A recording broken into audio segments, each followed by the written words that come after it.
যেন আমি বুঝি যে আমার গান যদি কেউ চুরি করে গায়, তাহলে আমি বুঝি যে আমার কতটা বেদনা। উনি বাংলাদেশে আসছিল সে তার পরের বছর প্রোগ্রামে। তো আমি আর পার্থদা হোয়াইট হাউস হোটেল ঢাকায় উনি উঠেছিলেন, ওখানে আমি আর পার্থদা দেখা করতে গেছিলাম। অঞ্জন দত্ত আর নচিকেতা আসছিল। পরে আমাদের কথা শুনে উনি আর দেখা করেন। আচ্ছা, পুরোনো দিনের গান আজ ভরে মন প্রাণ, এটা এটা আপনার আপনার লেখা তো না? এটা আমার মৌলিক গান, এটা মৌলিক গান না? কিন্তু এটা অবশ্যই এটা তো এখন অনেকে জানে নচিকেতা। যেন আমি বুঝি যে আমার গান যদি কেউ চুরি করে গায়, তাহলে আমি বুঝি যে আমার কতটা বেদনা। কারণ আমার একটা অ্যালবামের গান চুরি করে ইন্ডিয়ান আর্টিস্ট, চুরি বলবো, আচ্ছা, এটা আমি বাংলাদেশে প্রথম র্যাপ অ্যালবাম লিখি, শুরু করি প্রথম র্যাপ অ্যালবাম 93-তে।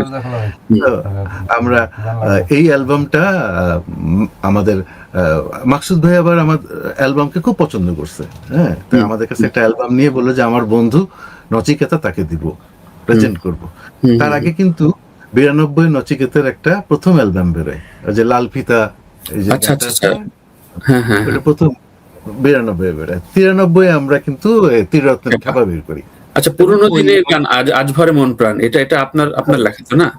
আমার মৌলিক গান, এটা মৌলিক গান না? কিন্তু এটা তো এখন অনেকে জানে নচিকেতা। রাইট। এটা মাকসুদ ভাই ওনাকে দেওয়ার পরে উনি শুনে, উনি 94-এ উনি তার সেকেন্ড অ্যালবামে এই গানটা বের করে। তখন আমরা মাকসুদ ভাইকে বললাম, ভাই কি হলো, আপনি দিলেন ক্যাসেট থেকে শোনার জন্য, সে তো এই গান তো মেরে দিল। বলছে না না, তোদের নাম গেছে একটা পত্রিকায়। পরে আমি নিউ মার্কেটে গিয়ে ওই যে ওদের একটা পত্রিকা আছে, বাংলা বাজার না কি যে একটা পত্রিকা, আনন্দবাজার। হ্যাঁ, ওইটাতে গিয়ে আমি নিজে দেখছি যে নচিকেতা ওখানে লিখছে। আমার কাছে ছিল অনেকদিন পত্রিকাটা, বাংলাদেশের 3 তরুণের গান থেকে সংগ্রহ করেছি, কিন্তু এই 3 তরুণটা কে বা কোন অ্যালবাম কিছুই বলেনি, জাস্ট এইটুক কথা। সংগ্রহ বলতে মানে গান রেকর্ডের আগে আপনাদের সাথে যোগাযোগ করেনি? না না না, কোনো প্রশ্নই ওঠে না। ও মাই গড, তাহলে তো এটা চুরি, তাহলে তো চুরি। পরবর্তীতে আমি আর পার্থদা গেছিলাম, উনি বাংলাদেশে আসছিল সে তার পরের বছর প্রোগ্রামে। তো আমি আর পার্থদা হোয়াইট হাউস হোটেল ঢাকায় উনি উঠেছিলেন, ওখানে আমি আর পার্থদা দেখা করতে গেছিলাম। অঞ্জন দত্ত আর নচিকেতা আসছিল। পরে আমাদের কথা শুনে উনি আর দেখা করেন নাই। হ্যাঁ, করে নাই না, করে নাই। সেই সময় সম্ভবত পার্থদা পার্থ বড়ুয়া কোকের একটা বিজ্ঞাপনের জন্য বাংলাদেশ থেকে ইউনিট ট্রেন তাকে করেছিল, আর ইন্ডিয়ার থেকে মনে হয় অঞ্জন দত্ত ছিল বা সামথিং। তো ওনারা আসছিল আর কি, সেই টাইমে আমরা ওই হোয়াইট হাউসে হোটেলে গেছিলাম দেখা করতে, যে জানতাম যে দাদার সাথে দেখাও হবে, আমাদের গানটাও করছে, একটু মত বিনিময় হবে, কিন্তু উনি আমাদের সাথে দেখা করে নাই। পরবর্তীতে আমি অনেক সাংবাদিক, তারপরে বড় ভাই ছোট ভাই যারা ছিল সবাইকে জানাইছি, কোনো লাভ হয় নাই। ইদানিংও আমি রবি, পার্থদা, মেনু সবাইকেই বলছি যে তাদেরকে একটু বলো যে একটু স্বীকৃতি দিতে আমাদেরকে, আমরা তো ছোট মানুষ, আর উনি তো অনেক বড় স্টার। হ্যাঁ, যে একটু বলুক যে এই গানটা বাবুর করা বা ত্রিরত্ন পার্থর করা। তো সন্তানটা কেন বলছি যে আজকে যদি পার্থ বড়ুয়ার গানটা হইতো, নিজে গাইতো, নিজে লিখতো, সুর করতো, তাহলে কিন্তু তার মাথায় একটা ব্যথা থাকতো। আমার ছিল এই জন্য আমার এখনো খুবই পীড়াদায়ক, কিন্তু এটা এটা বুঝি, মানে এটা আপনার জন্য খুব কষ্টের, যে কারণ সৃজনশীলতা তো আসলে হুট করে এটা নাজিল হয়, এবং আপনার যে সৃষ্টি, তার মানে এই ঘটনাটা তো অনেকেই জানতাম যে ত্রিরত্ন খ্যাপা তো আসলে এটা নতুন এক্সপেরিমেন্ট। আপনি বোধহয় মানে এটা কয়েক বছর পর থেকে প্রচলিত হয়ে গেছিল বোধহয়, নচিকেতাই প্রথম লিখছে বা শুরু করছে, তারপর ওখান থেকে আপনারা একটা অ্যাডাপ্টেশন করছেন। চিন্তা করেন, ঘটনাগুলো কেউই জানে না।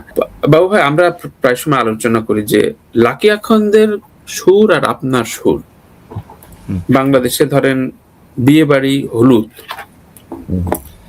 মানে শ্রাবণে মেঘগুলো, আর হচ্ছে লাকি ভাইয়ের চলনা ঘুরে আসি, এটা আমি একটা লেখা লিখছিলাম, আপনি পড়ছেন কিনা, যে এই গানগুলো কত লক্ষ লক্ষ তরুণের গাওয়া, এটা থেকে যদি মানে 5 পয়সা রয়্যালটি থাকতো, তাহলে লাকি আখন্দ আর আশরাফ বাবু ভাইরা মানে মিলিয়নিয়ার বিলিয়নিয়ার হতো। রাইট, আমি এখন খালি পকেট এখনো কিন্তু খালি পকেট কিন্তু সত্যি চিন্তা করেন আপনি চলো না ঘুরে আসি আর শ্রাবণী মেঘগুলো, এই দুটো গান কাল্ট সং যদি থাকে, কাল্ট সং হয়ে গেছে। কিছুদিন আগে ঘাটতে ঘাটতে ইউটিউব দেখি যে ব্রিটিশ একজন, মানে ওনার জন্ম হচ্ছে ফ্রান্সে,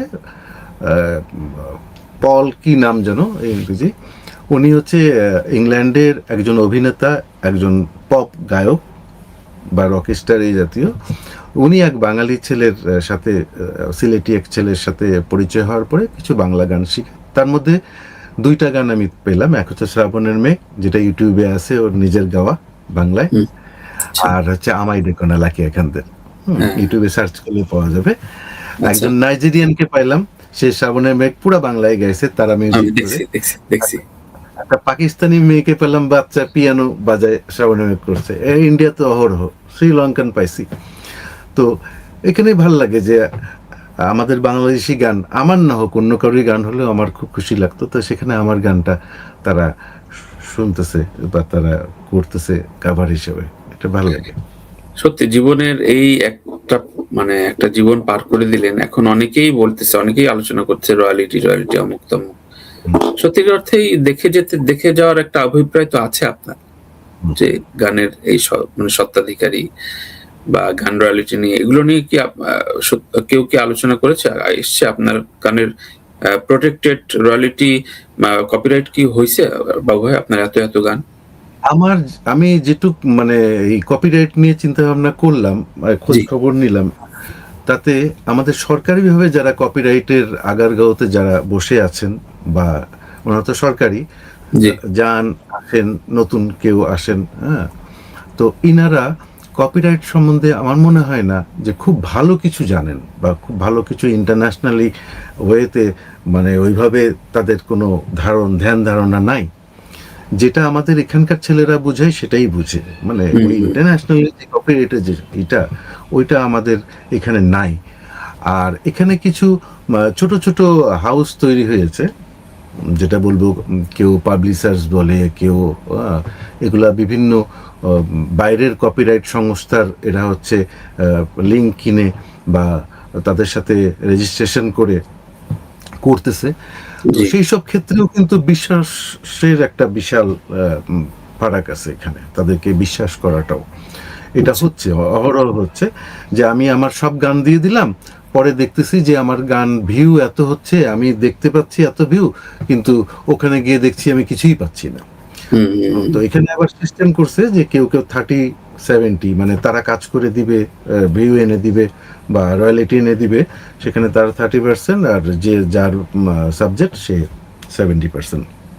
তো এখানেও দেখা যাচ্ছে যে বগিযোগী হচ্ছে অনেক, এর গান ও চালাচ্ছে যার রেজিস্ট্রেশন নাই এই কোম্পানির সাথে, হ্যাঁ, সেটা যে কিভাবে মেনটেন হচ্ছে আমি এখনো জানি না। এটা যেমন সাপোজ আমরা ডুয়েট গান করেছি, আমি আর চারু, তাই না, র্যাপের গান কথা বলি, এখানে আমি যদি আশরাফ বাবু, আমি যদি রয়্যালিটি পাই 2 টাকায় যদি পাই, তাহলে চারুও পাবে।